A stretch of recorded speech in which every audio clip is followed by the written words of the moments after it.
Bonjour à tous, étudions ensemble le verset 3 du psaume 1.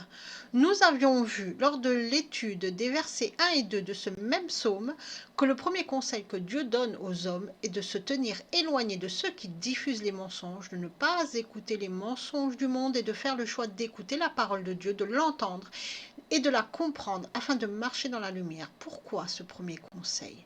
Car celui qui le met en application sera comme l'arbre du verset 3, l'arbre qui porte beaucoup de fruits. Lisons ensemble ce verset.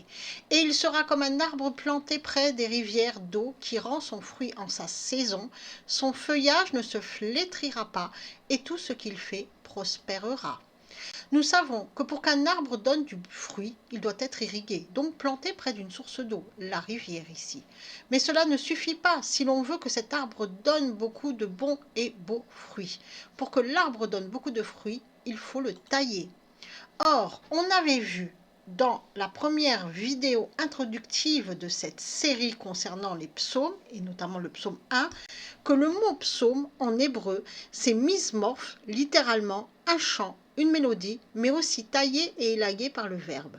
Le verbe, c'est la parole de Dieu, une vibration, une mélodie, un son. Donc, pour porter beaucoup de bons fruits, il faut se laisser tailler et élaguer par la parole de Dieu, par le verbe qui est Jésus-Christ.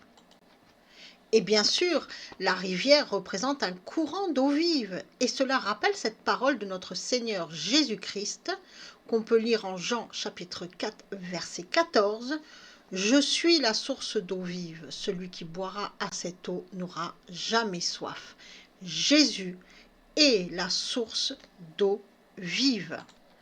Et chaque arbre donnera du fruit en sa saison, selon le temps de Dieu. Aujourd'hui, nous vivons dans un monde où tout doit se faire rapidement. On court dans tous les sens. Or, il y a des choses qui se travaillent et nous devons prendre le temps de nous laisser élaguer par la parole de Dieu.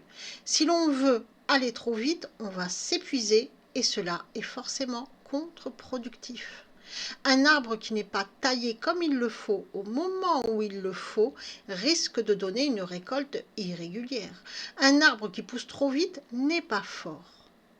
Il n'a pas laissé le temps à ses racines de s'ancrer profondément dans la terre et donc forcément, au moindre vent, il tombe. Aller trop vite, c'est rechercher le miracle, l'instantané, c'est rechercher la guérison miraculeuse de suite, qui arrive de suite.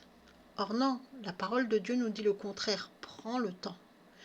Ne pas aller trop vite, prendre le temps d'écouter, d'entendre et de comprendre la parole de Dieu, la seule qui guérit, la seule qui sauve. Ne pas se précipiter afin que nos racines puissent profondément s'accrocher au Seigneur. Ne soyons pas de ceux qui ressemblent à l'endroit rocailleux où les épines, selon la parabole du semeur, on va la lire ensemble, surtout on va lire ensemble l'enseignement de cette parabole donnée par Jésus-Christ.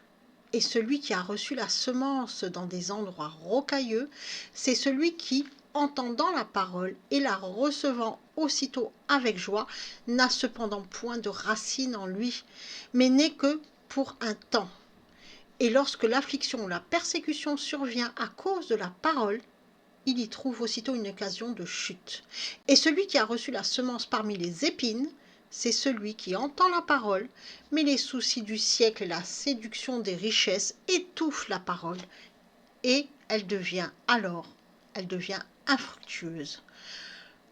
Le premier ne laisse pas la parole de Dieu l'élaguer, il est l'impatient, et le second, lui, a préféré écouter les mensonges du monde. Les deux sont devenus du bois mort qui sera coupé.